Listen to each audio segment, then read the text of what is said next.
Thank you so much for joining me, Travis. So tell me about your trip to Afghanistan. You've been part of this evacuation mission for Afghan allies. How long you stayed and how was everything for you? Yeah, myself and Jericho, we arrived in country off of one of the chartered airplanes from Stanton Defense Group. So we left out of Bahrain and then arrived into Kabul in the morning. I can't remember the exact date, but from the minute we stepped off the airplane, it was nothing but 100% ops tempo, just go, go, go. We immediately linked into the community partners that we had already set up and established that network of getting people out. There was a whole lot of separate factions that were involved in rescuing people, but they were all working for the same common cause, which was to get every family member that was at risk, whether it was AMSITs or Afghans at risk. And these people, they were all vetted, and that's what really made it a smooth transition. Is we had already been building dossiers and files on everybody that we brought in. They were already meant to go to the United States. It's just they weren't meant to go to the United States within 24 hours. So we had to set up a network of being able to get these guys in. The immediate things that we ran into was the flooding of every gate, whether it was Abbey Gate, North Gate, or other essential gates that we needed to get into. So you had all of these individuals, AMSETs, Afghans at risk with SIV paperwork, that were mixed in a crowd of 3,000 to 5,000 people. Well, to be able to identify them within a crowd is very difficult to do. So there was some practices that were used to be able to identify those people, and we were able to go get them. But because of the crowds and because of the Taliban and because of the gates being the way they were, to get one family out might take 4 to 5 hours. So you're very limited on what you can do. So what we saw, people see images outside the airport. You're talking about inside the airport. So what should have been done to avoid such chaos? Wasn't there enough preparation? It was just like a sudden, you just fly and you have to bring people and 5,000 people arrive at the airport? All right. It's kind of like the lottery. So if I say I have $1 million ticket, but you have to come claim it, you're going to get 10,000 people coming to claim that ticket. And there's not going to be a process for it. This should have, in my opinion, this should have been done over a month's period. With notifications that would go out to individuals that had the proper paperwork to come to the States or wherever they were going. By doing that, we could have set a schedule and a routine versus, hey, we're leaving in a week. Get to the airport. There's plenty of evidence out there of text messages being received, whether by AMSETs or by SIV participants, that went back and forth. Go to the airport, stay in place. Go to the airport, stay in place. So I don't think anybody really knew exactly what the ground operation was. I know even for myself and Jericho showing up, it was probably the most hectic and chaotic scene that we've ever seen. And we've both done a lot of stuff in the military. And this tops it all. This was just chaos. But I will say that the junior ranks, and I'll echo what Jericho says, we saw junior ranks in the military stepping up beyond their responsibility. I couldn't be more proud of all of them. They took on a responsibility that they never should have had to in that scenario, and they did the best that they could with the intelligence and the tools that they were offered, and they did what they had to do.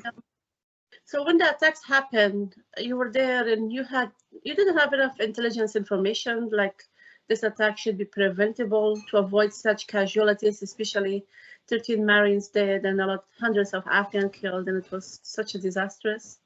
Right. And that's the environment that it was. It was a very fluid environment.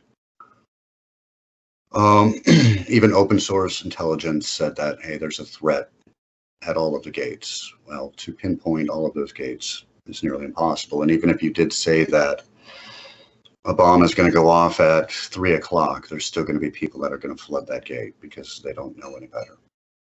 So to those soldiers and those Marines, they had an order to do, and that was to hold that gate and to prevent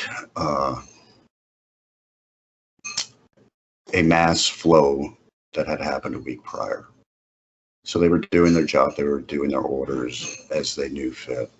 And to be able to go back in time and say, hey, I wish we could have done something different, could have done this, it would have been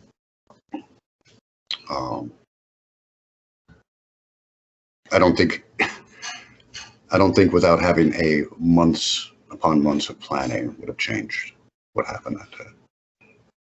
So are you still hopeful? Like Secretary Blinken met with officials in Qatar, and he's saying that we are not stopping evacuation. Are you still hoping that this evacuation, as you're saying, should be going smoothly and the Taliban may cooperate with you? Absolutely. So there's a short road and there's a long road. The minute that the U.S. left, the short road ended. So now it's a long road to freedom. I know we are, as our institution continues its role, we are playing the long game. It's a month to 3 months to 6 months to a year. You know, this isn't a short-term operation. All the individuals, AMSETs, Afghans at risk, we're still going to continue. We're still going to continue getting those guys out. And there's a lot of plans in the works. There's lots of meetings, discussions, but we've moved into the long-term phase, which means you have to involve a lot more parties, entities, all of that. So tell me about your experience in Afghanistan and right now, this different kind of experience you got in Afghanistan. Yeah. Are you discouraged somehow that you think it's not possible and you're not thinking of like, it's not gonna happen?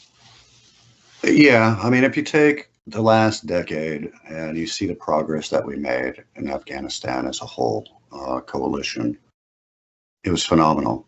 2.5 months ago, I was on contract and we're flying around at night. And I noticed something that was the most interesting thing, and it was that the city was full of life. And I saw vehicles driving, you know, it's 1 o'clock in the morning, the wedding halls were, people were out celebrating. It was a live city. It was absolutely beautiful to see.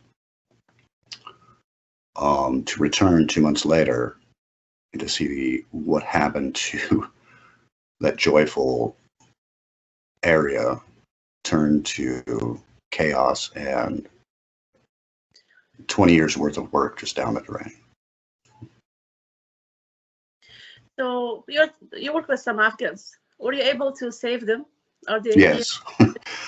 Yeah, I worked with a lot of Afghans, and they are my family. I was able to save quite a few of them, but there's a whole faction out there that I'm still trying to get to, and that's in the thousands. So. Okay, so if you have any message for Afghan people, they're looking at you, looking up to you, and maybe maybe here back home. It's kind of weird being in the spotlight, and I'm not very comfortable in the spotlight, but I do get messages by the minute from everyone. We're with you. We're with the Afghans. We're with you as a whole. And I want to thank you from the bottom of my heart for the last 20 years. And we're going to continue another 20 years with you. I'm not going to stop trying to rescue every one of you. We're going to do everything in our power to get you out and get you what you deserved. You stood with us, and now we stand with you. And you deserve everything that was promised to you from the beginning. Sounds great. Thank you.